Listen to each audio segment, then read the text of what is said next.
Palm oil எண்ணெயை அப்படியே பயன்படுத்தக்கூடாது. சுத்திகரிப்பு செய்த பிறகு பயன்படுத்தலாம்.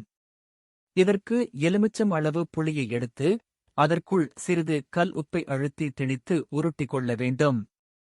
பிறகு சிறிய இஞ்சி துண்டு தோல் சீவி வைத்துக் கொள்ள வேண்டும்.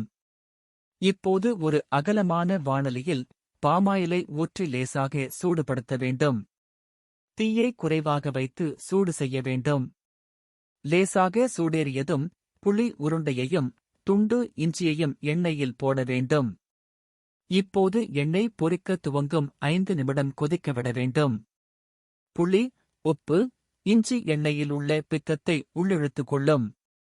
சிறிது நேரத்தில் புளியின் நிறமும் கருப்பாக மாறிவிட்டிருக்கும்.